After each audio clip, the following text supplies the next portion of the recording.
Today, it's make or break time for small businesses across the country. A new poll says 35% of small business owners worry they won't make it past this summer. Another win for the climate change movement. A climate activist gets a third member onto Exxon Mobil's board. How will that affect the American oil giant's ability to compete? And the Federal Reserve says prices could keep rising, thanks in part to high demand.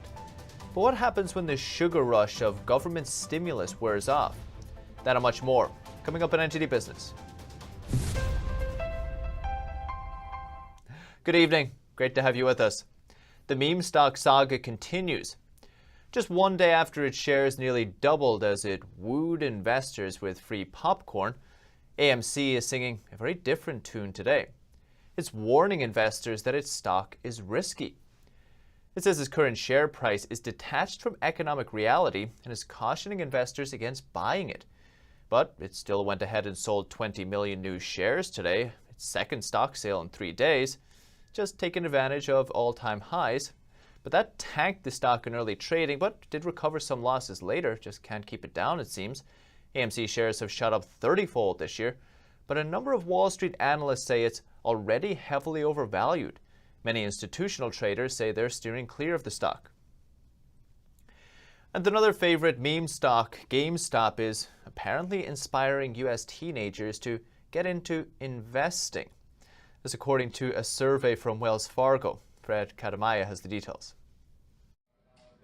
GameStop is turning teens onto investing. A survey by Wells Fargo found that 45% of teenagers in the U.S. said the social media frenzy over GameStop has made them more interested in investing. Shares of the video game retailer skyrocketed nearly 1,700% in January as a wave of day traders drove up shares of so-called meme stocks like GameStop and theater chain AMC Entertainment to stratospheric heights, forcing hedge funds to unwind their bets against the stocks. After nosediving in February, GameStop captured headlines again as the shares bounced back in May. The Wells Fargo survey also found that a third of teens are learning about finances from the internet and social media. But despite their interest, actual investing rates are low. Only 17% of parents surveyed said they opened custodial accounts to invest on their teens' behalf. And stocks closed lower on Wall Street today, with tech shares dragging on the S&P 500 and the Nasdaq. The Dow fell 23 points, S&P 500 lost 15 points, about 0.33%. The Nasdaq dropped 142 points, more than 1% today. Investors are still keeping a close eye on signs of inflation. That would especially hurt tech stocks, you would think. 10-year Treasury yield rose to 1.63% today. Gold fell significantly. Oil prices were pretty much flat for the day. And on inflation, the Federal Reserve predicts prices will continue to rise in the near future. It's blaming higher raw material costs, soaring demand, and a shortage of workers. Lance Roberts, the chief strategist at Real Investment Advice, he puts the soaring demand down to the big stimulus packages we just had. But that sugar rush will pass, and when it does, we'll see demand fall and the inflationary pressures relax. That's what Roberts says. I asked him as an investor, how do you play that? You have to pay attention to what the current trend is right now. The markets are seeing this inflationary pressure, right? So we're seeing the more inflationary sectors of the market: energy, financials, industrials, materials. Those have been performing better than the deflationary sectors of the market, i.e. technology, right? So technology has been under a lot of pressure recently. Oil prices have recovered a lot. But remember, this is also part of the problem of what happened we saw in 2020. Oil stocks were baby out with the bathwater. Nobody wanted to own an energy company in 2020. Now they can't get enough of them. This is the typical market rotation cycle that we're in, and this is going to fade. The value stocks that were really undervalued last year, i.e. energy again, are now overvalued, and they've become the momentum trade in the markets. And so we're going to see this rotate back later this year as things as those deflationary pressures start to come back in. We'll see peak economic growth, peak earnings growth over the next few months here. And once we get to the third and fourth quarter of this year, we're going to start heading back towards that 2.25% growth in the economy. How's that going to look for regular people, the so-called real economy? Well, the real economy is not any better than it was pre-pandemic. This is the interesting thing is that, we're all talking about this massive economic recovery, but it's not an expansion, right? We're not expanding the economy. All we're doing is getting back to where we were prior to the pandemic. So once all this stimulus runs through the system, which is happening now, once we get on the other side of this, people are going to be faced with the reality of their current wages, their income, which haven't really grown that much. And now you've imputed all this, higher prices into the market, which is going to raise their cost of living. And the funny thing about inflation and prices is that once you increase the price of a gallon of gasoline, it never goes back to where it was. So some of these prices will be sticky. Food prices, we're seeing a lot in shrinkflation, right? So this is where you get less in the same, you'll buy a bag of potato chips, but there's a quarter less in the bag than there was before.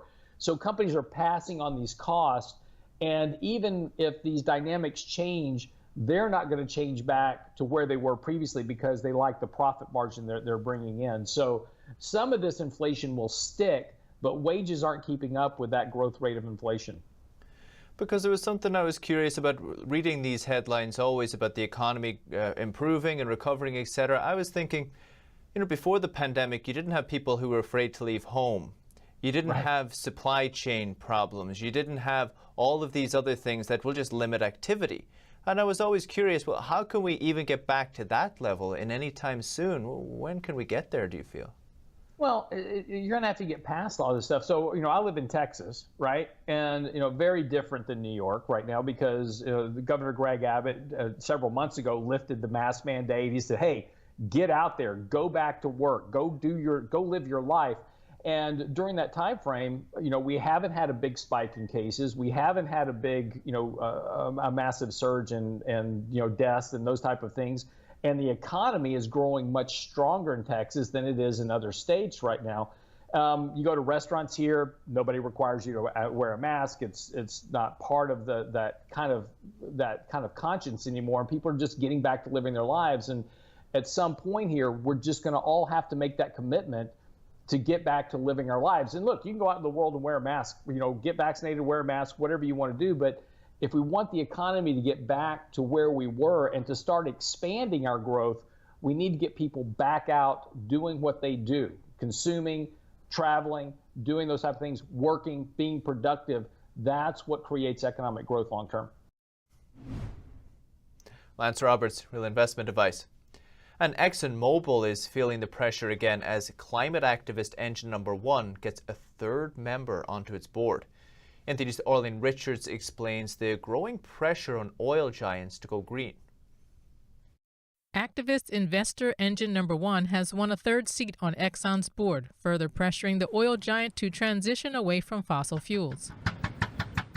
Exxon has been proud to be one of the most efficient and one of the companies that had one key principle in its strategy, which was generate higher return on invested capital than its peers. I think that many of these things might be compromised. This as American oil giants face climate pressures. Great news for Russia and the Middle East, who are hoping for more business and don't have dramatic plans to go green. The Saudi energy minister called the International Energy Agency's plan for net zero emissions the sequel of the La La Land movie. Transport fuels. If there is a push to force these companies to become less competitive in the international environment, what ends up happening is that their investment suffers, that their global presence in the key market may suffer. Chief economist of the Teases hedge fund, Daniel Lacalle, says it's good to invest in a potential green energy transition, but it has to be a competitive energy transition and oil companies shouldn't take the lead. They need to be conducted by green energy companies that are fully dedicated to that sector, that have the knowledge and that have the technology. Clean tech public relations firm Fish Tank PR says America may have to bet big on clean energy, experiencing short-term pain to reach a prosperous green future. It says 2/3 of Americans believe we should take climate action. if the U.S. can end up developing, solar plus storage technologies or wind technologies or, emissions to fuel technologies, all of these different things are going to be great economic drivers. Chevron shareholders voted last week for a proposal to cut emissions, disagreeing with their own board of directors. And a court in the Netherlands ordered Royal Dutch Shell to lower its carbon emissions by 45% over 9 years. Arlene Richards, NTD News. Tim Cook wants you back in the office. Apple is bringing employees back for 3 days a week starting in September. Cook told employees that remote work sacrifices something essential. He says video conferencing is no replacement for face-to-face interaction.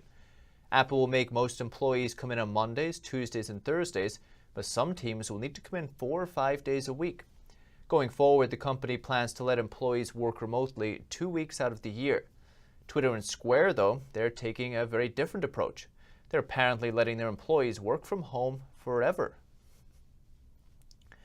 And after Gap and Lululemon, the Runway is the latest company to enter the resale business. An expert says that retailers who haven't considered entering the market yet should. NTD's Evelyn Lee found out why. Fashion rental platform The Runway is the latest to expand into resale. Soon, non-members too can rent and buy used designer clothes. It's a huge change for the platform, which was hit hard by the pandemic. People stuck at home cut spending on fancy clothes. But now the company says customers are coming back, eager to dress up. And getting into the resale market offers it another engine of growth. The resale trend has already prompted Lululemon, Gap, and Vera Bradley to enter the market segment, among others. According to ThreadUp, the top reasons retailers are interested include appealing to younger customers, increasing foot traffic, and helping the environment. Global data estimates the second-hand market will hit $64 billion by 2024, especially with Gen Zers growing into greater spending power and fueling the growth. One analyst says retailers should find a way to launch into resale if they haven't already, either through partnerships or by launching their own platforms. Evelyn Lee, NTD News. You know that favorite restaurant you always go to? Or that local mom and pop shop that you just love?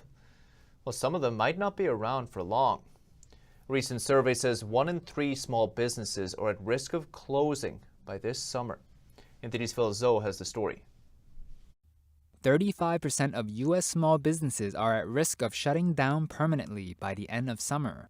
The biggest hurdle is getting people to come back, clients that left because of the virus.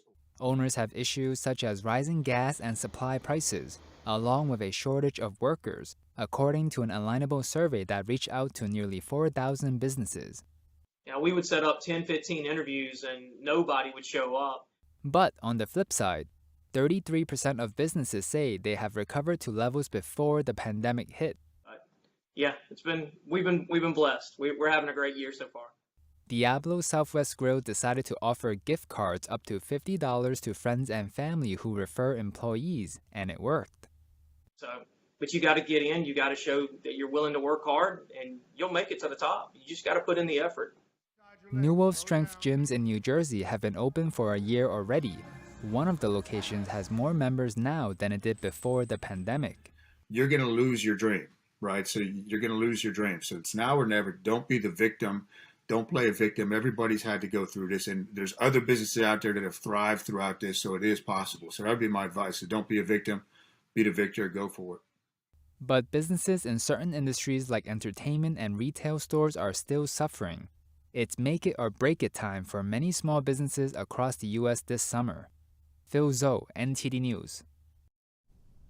A weekly jobless claims fell last week to a new pandemic low. They've dropped for, I believe, 5 weeks in a row now. NTD's Tom Ozimek has more on the latest numbers. The number of Americans seeking unemployment benefits fell last week to a new pandemic low. The Labor Department said Thursday that last week's jobless claims fell to 385,000. That's down 20,000 from the week before. The drop in claims reflects continuing labor market recovery from the pandemic recession. American employers added 1.8 million jobs between January and April. And economists polled by data firm FactSet predict that in May, they added another 656,000 jobs. At the same time, job openings are at record highs. Business groups and Republican leaders blame generous unemployment benefit programs for discouraging people from taking jobs. Responding to business hiring woes, some 24 Republican-led states have moved to end their participation in some or all federal pandemic unemployment programs. And this week, Florida reinstated a rule requiring people to prove they're actively looking for work in order to collect unemployment benefits. Tom Ozimek, NTD News. If you invest in Chinese companies, listen up. The Biden administration has issued a new order to ban investment in some of them. 59 Chinese companies are included in the list. They're targeted because of alleged ties with China's defense or surveillance technology sectors. The new order is an update to a similar one former President Trump had issued. The move is part of a broader series of steps to counter China. Last month, Biden's Indo-Pacific Policy Coordinator said there won't be any engagement with China, and going forward, competition will be dominating the U.S.-China relationship. A Treasury official did say investors would have time to sell their investments. And a Pentagon audit has cleared 2 DJI drones for U.S. government use. DJI is China's largest manufacturer of drones. National security concerns about the drones have lingered since 2017. NTD's Lin Lin has the details. The Pentagon cleared the use of 2 drone models made by China's DJI. The Hill first reported the audit found the drones have no malicious code or intent and are recommended for use by government entities and forces working with U.S. services. The Interior Department temporarily grounded more than 500 DJI drones in January 2020 over cybersecurity concerns. The Justice Department also banned purchasing drones from foreign companies last year. DJI is currently on the Entity List, which restricts technology transfer from the U.S. to the Chinese company. The Bureau of Industry and Security added DJI to the list for its role in enabling wide-scale human rights abuses within China through abusive genetic collection and analysis or high-technology surveillance. The Biden administration is currently reviewing the list. The Pentagon report is significant to DJI's recent reputation management efforts, but Congress is considering a 5-year ban on government purchases of drones made in China. The proposed ban was built into the Endless Frontier Act, which was nearing passage in the Senate last Friday. Lin Lin, NTD News. A county in North Carolina has banned Coca-Cola vending machines from county office buildings. It's because of Coca-Cola's criticism of Georgia's new voting law. Fox reports that Surrey County hasn't removed the machines yet, but the Republican-led county voted 3-2 last month to remove them. WCNC reported that County Commissioner Eddie Harris wrote a letter to Coca-Cola's CEO to say that there were problems with the last presidential election. He said millions of Americans believe election security is an issue. And the Argentina government is trying to control rising meat prices by blocking exporters. It's even shut down 12 of them and seized 220 tons of meat. The government blames foreign countries for pushing up the prices of meat, but there is no mention of the fact that Argentina itself has been printing massive amounts of money for years, devaluing the currency.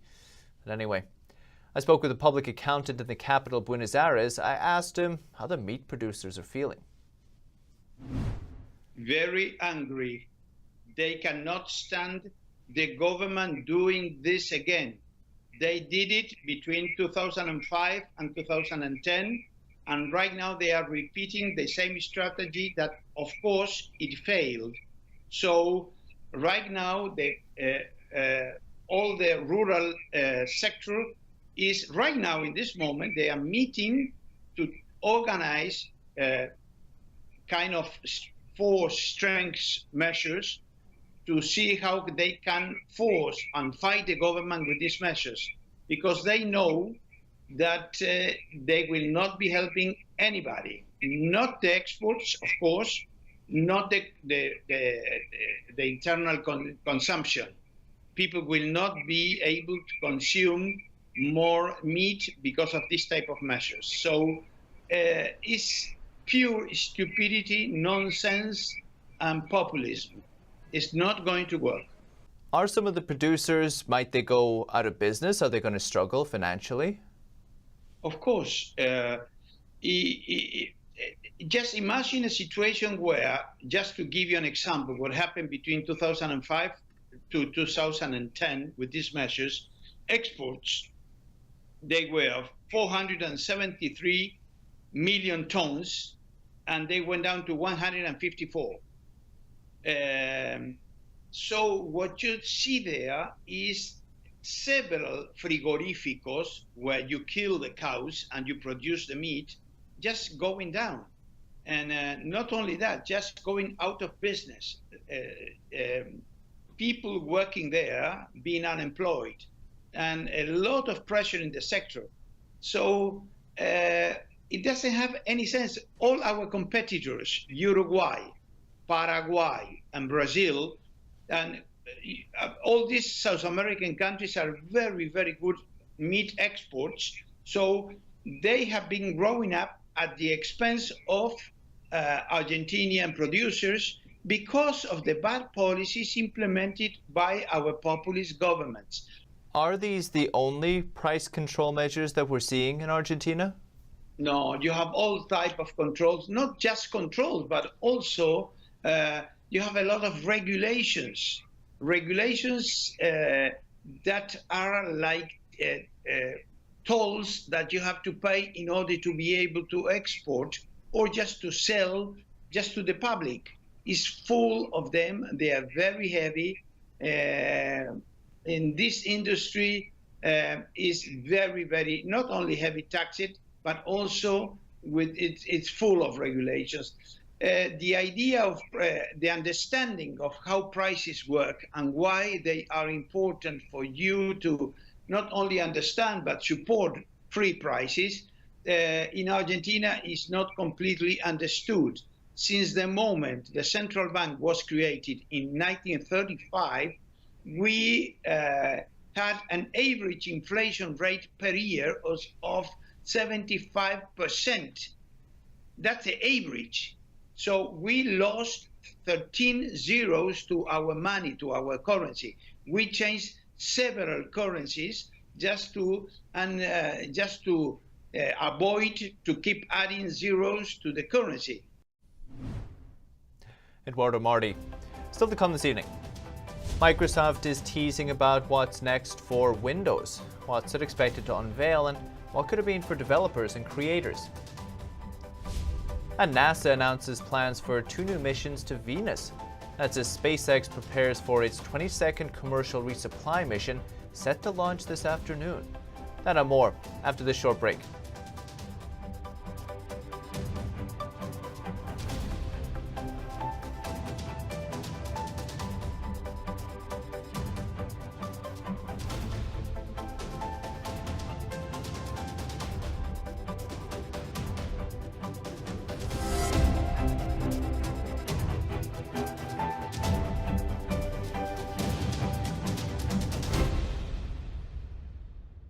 Hello, I'm Mike Lindell, inventor of MyPillow. Thanks to your support, you've helped make MyPillow become one of the fastest growing companies in America. Over the last 12 years, you've helped MyPillow create thousands of jobs right here in the USA.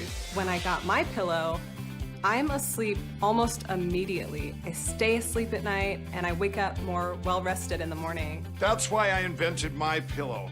My patented fill adjusts to your exact individual needs and helps keep your neck supported and aligned. I'm interrupting this commercial right now. Retailers have canceled MyPillow, and to thank you for your support, I'm going to pass the savings directly on to you. Go to MyPillow.com right now to get deep discounts on all MyPillow products. For example, you can get my premium MyPillows regularly $69.98, now just $29.98, the lowest price ever. For the best night's sleep in the whole wide world, visit MyPillow.com.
Microsoft is expected to unveil the newest version of its Windows operating system later this month.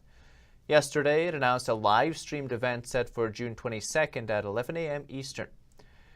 The announcement teased, quote, "Join us to see what's next for Windows." Microsoft's CEO said last month they will soon share one of the most significant updates to Windows in the past decade. He said the update will unlock greater economic opportunity for developers and creators. And Walmart says it's expanding its hours after reducing them during the pandemic. As of June 5th, most stores will be open from 6 in the morning to 11 at night.